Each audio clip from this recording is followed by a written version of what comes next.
Good evening friends, कैसे आप लोग। आज यूपी मेट्रो रेलवे के द्वारा भी शॉर्ट नोटिफिकेशन जारी कर दिया गया है, जिसके अंतर्गत बीटेक, बीई, डिप्लोमा, आईटीआई सभी के लिए नंबर ऑफ द वैकेंसीज हैं। देखिए शॉर्ट नोटिफिकेशन, देखिए उसमें क्या क्या है। लेकिन उससे पहले मैं आपको बताना चाहूँगा, आप लोग अपनी एक स्टडी को कंटिन्यू रखिए, क्योंकि जिसकी स्टडी कंटिन्यू है वही स्टूडेंट सिलेक्शन पाएगा, याद रखिए। चलिए देखिए,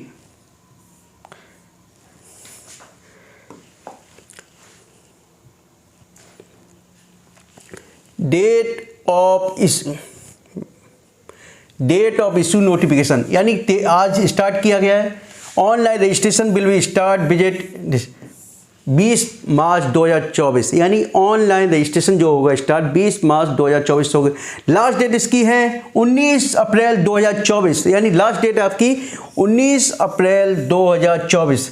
date for the download admit card की भी डेट दे दी है, देखिए 30 अप्रैल 2024, यानी बहुत जल्दी एग्जाम कंडक्ट करवाने जा रहे हैं। और tentative date of written examination यानी कि 11 मई 2024, 12 मई 2024, 14 मई 2024 साफ का है, यानी कि examination will be conduct on the CBT basis, यानी कंप्यूटर बेस्ड टेस्ट होगा आपका। ठीक है, अब देखिए नंबर ऑफ द वैकेंसीज देखते हैं जल्दी जल्दी।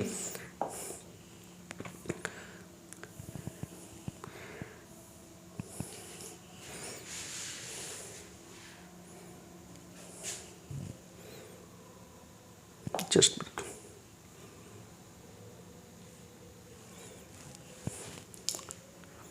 ठीक है, नंबर ऑफ वैकेंसी देखती है। असिस्टेंट मैनेजर की वैकेंसी है, असिस्टेंट मैनेजर की वैकेंसी है। ठीक है, इसके लिए मिनिमम क्वालिफिकेशन मांगी बीटेक, इलेक्ट्रिकल इलेक्ट्रॉनिक्स इंजीनियरिंग से है। मिनिमम एज 21 से 28 तक है। ठीक है, लेकिन मुझे मालूम है इंतजार कर रहे हैं डिप्लोमा वाले स्टूडेंट, आईटीआई वाले स्टूडेंट की, उनके लिए कौन सी वैकेंसी है जल्दी मैं बताने जा रहा हूं। उनके लिए भी बम्पर वैकेंसी है, उन्हीं के लिए मेन वैकेंसी है ज़रा। ठीक है, असिस्टेंट मैनेजर, इनके लिए भी बीटेक इलेक्ट्रॉनिक्स से है।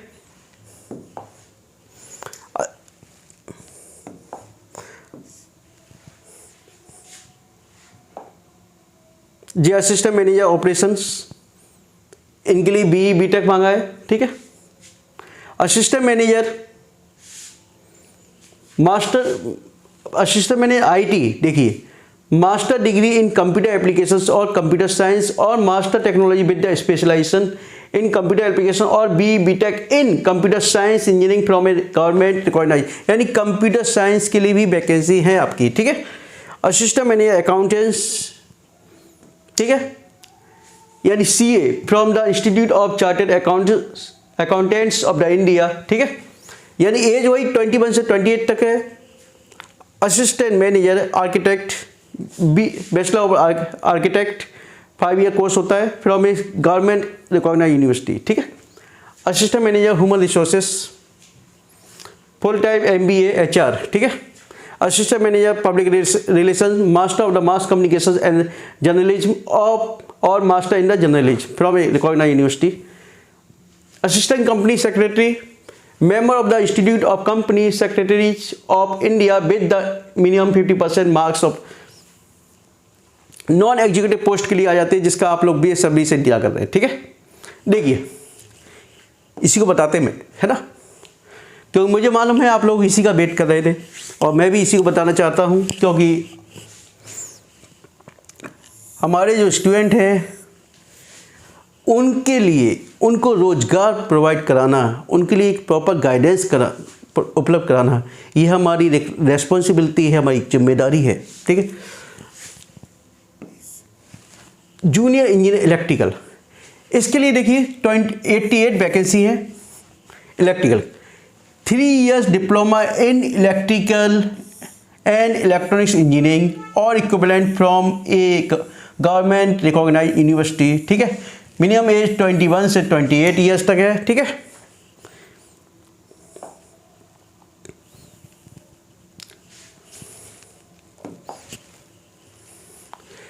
Junior engineer SNT, 3 years diploma in electronics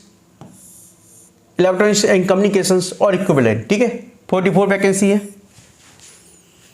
station controller cum train operator, 3 years engineering diploma in electrical electronics, ठीक है, एंड टेलीकम्युनिकेशंस।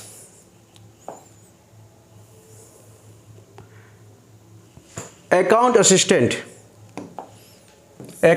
की वैकेंसी आपकी बीकॉम मांगा है, 3 years कोर्सेज बीकॉम होता है आपका। ऑफिस असिस्टेंट है आपके 3/4 years graduation in any discipline from a government recognized university, ठीक है, लेकिन इसकी वैकेंसी थोड़ी कम है, 4 वैकेंसी है। Public relations assistant PRA, bachelor degree in mass communications, वही एज वही है 21 से 28 तक, ठीक है।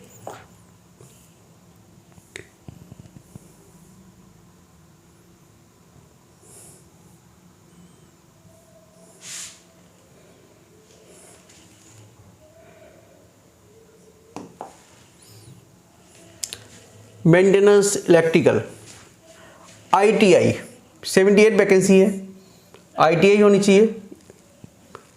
NCBT SCBT in electrical trade with minimum of 60% marks, यानी कि 60% मार्क्स के साथ ITI होनी चाहिए इलेक्ट्रीशियन ट्रेड में, ठीक है। Maintenance SNT ITI NCBT in electronics mechanics trade, ठीक है, इसमें आपको ट्रेड भी दी है। एक मिनट देखिए, जो आपका सिलेक्शन प्रोसीजर है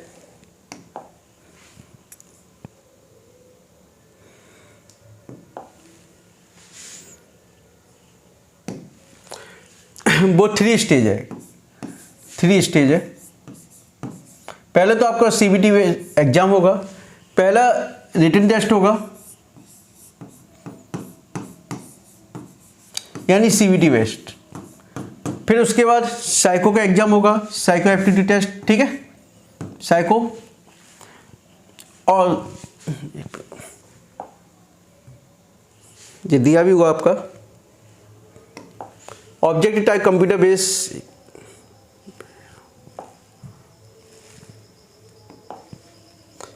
objective type computer based CBT for all the post will be held 1 or more days. Question paper will be bilingual in English and Hindi. It will consist of the multiple choice objective type questions to judge the knowledge of English language, general awareness, logical ability, quantitative aptitude and knowledge of the discipline, ठीक है। Syllabus मैं आपको पहले ही बता चुका हूँ, वही syllabus अभी एग्जाम में रहता है जो, ठीक है, लेकिन बस इसमें नॉलेज ऑफ द डिसिप्लिन यानी कि जिस ब्रांच से हो उसकी नॉलेज ऑफ डिसिप्लिन, ठीक है। There will be total 140 questions होंगे, यानी कैटेगरी वाइज जो उसमें सीक्वेंस है E1 से लेकर 9 तक और NE से लेकर NE6 तक, और there will be a total 100 questions for the category NE7 से लेकर NE8 तक, ठीक है। Each question carrying the equal marks. There will be negative marking for every wrong answer 1/3 marks will be deducted, ठीक है। 2 hours है।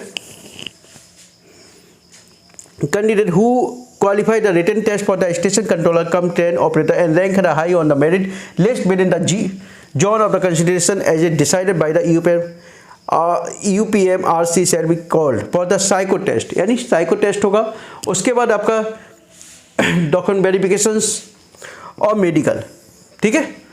इन सभी stage से जो गुजरेगा उसके जो फाइनली उसके बाद मेरिट बनेगी और वो सिलेक्ट होगा, ठीक है। चलिए, यानी सिलेबस में आपसे पहले भी डिस्कस कर चुका हूँ, सभी एग्जाम का GS, मैथमेटिक्स, रीजनिंग सभी का लगभग सेम होता है, केवल area of the discipline change होता है, लेकिन आपको नॉन टेक के पोर्शन को स्ट्रॉन्ग करना है, ठीक है। और इसलिए मैंने नॉन टेक को देखते हुए अभी आप लोगों के लिए GS का भी बैच शुरू किया है, मैथमेटिक्स का भी शुरू किया है, और आप लोग मेरे से जुड़े रहिए, आपका कोई भी क्वेश्चन कहीं से मिस नहीं होगा, इसकी गारंटी मेरी है, ठीक है। Okay, thank you, good night.